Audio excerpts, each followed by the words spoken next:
এবারে পুরো সংবাদ। সড়ক পরিবহন ও সেতুমন্ত্রী ওবায়দুল কাদেরকে উন্নত চিকিৎসার জন্য সিঙ্গাপুর নিয়ে যাওয়া হয়েছে। বঙ্গবন্ধু শেখ মুজিব মেডিকেল বিশ্ববিদ্যালয় হাসপাতাল কর্তৃপক্ষ জানিয়েছে, ভারত থেকে আসা হৃদরোগ বিশেষজ্ঞ দেবী শেঠির পরামর্শে এ ব্যবস্থা নেওয়া হয়েছে। তারা জানান, ওবায়দুল কাদেরের অবস্থা আগের চেয়ে ভালো, তবে পরবর্তী জটিলতা এড়াতে তাকে সিঙ্গাপুরের মাউন্ট এলিজাবেথ হাসপাতালে নিয়ে যাওয়ার সিদ্ধান্ত হয়। জান্নাতুল বাকিয়া কেকা রিপোর্ট। রোববার সকালে হৃদরোগে আক্রান্ত হন আওয়ামী লীগের সাধারণ সম্পাদক ওবায়দুল কাদের। এরপর এনজিওগ্রাম করে 3টি ব্লক পাওয়াতে তার হৃদযন্ত্রে একটি রিং পরানো হয়। ওবায়দুল কাদেরকে সিঙ্গাপুরে নিয়ে যাওয়ারও উদ্যোগ ছিল। সিঙ্গাপুর থেকে এয়ার অ্যাম্বুলেন্সও চলে আসে গতকাল, কিন্তু শারীরিক অবস্থা স্থিতিশীল না হওয়া পর্যন্ত তাকে দেশে রেখেই চিকিৎসার সিদ্ধান্ত হয়।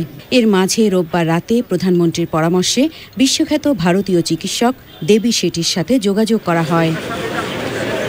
ওবায়দুল কাদেরের চিকিৎসায় পরবর্তী পদক্ষেপ বিষয়ে দেবী শেঠির মতামতের অপেক্ষায় থাকেন চিকিৎসকরা।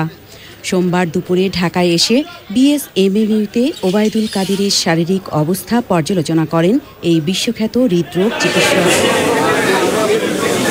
ডাক্তার দেবী শেঠি বলেন, ওবায়দুল কাদের এখানে বিশ্বমানের চিকিৎসা পেয়েছেন, তবে পরবর্তী জটিলতা এড়িয়ে আরও উন্নত চিকিৎসার জন্য তাকে সিঙ্গাপুরে নিয়ে যাওয়ার পরামর্শ দেন দেবী শেঠি। সংবাদ সম্মেলনে এই নিয়ে বিস্তারিত জানায় বিশ্ববিদ্যালয় কর্তৃপক্ষ। This is the optimum time to shift. এর চেয়ে পরে আরো জটিলতা যদি হয় তখন শিফট করাটা রিলেটিভলি মোর রিস্কি, এবং আমরা তখন বললাম যে গতকালকে এই সিচুয়েশন ছিল, সেজন্য আমরা এলাও করে নিতে perfect. Your decision is perfect. এখন যদি আপনারা নিতে চান, এটা আমারও অ্যাডভাইস হবে এই মুহূর্তে বা আজকের দিনে ওনাকে শিফট করো। আমার যে অসুবিধাগুলো হচ্ছিল, ইলেকট্রোলাইট ইমব্যালেন্স, তারপরে ব্লাডের রক্তের পিএইচ, এগুলো বেশ উঠানামা হচ্ছিল, এখন সেগুলো সবগুলোই মোটামুটি নর্মাল রেঞ্জের মধ্যে চলে আসছে।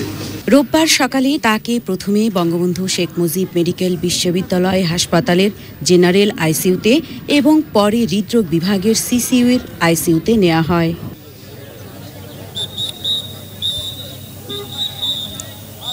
সোমবার বিকেলে বিএসএমএমইউ এর সিসিইউ এর আইসিইউ থেকে ওবায়দুল কাদেরকে হযরত শাহজালাল আন্তর্জাতিক বিমানবন্দরে নেওয়া হয়।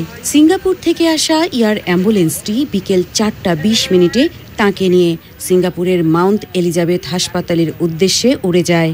তার স্ত্রী ইসরাতুন্নেসা এবং বিএসএমএমইউ এর নিউরোলজিস্ট ডাক্তার আবু নাসের রিজভী তার সাথে রয়েছেন।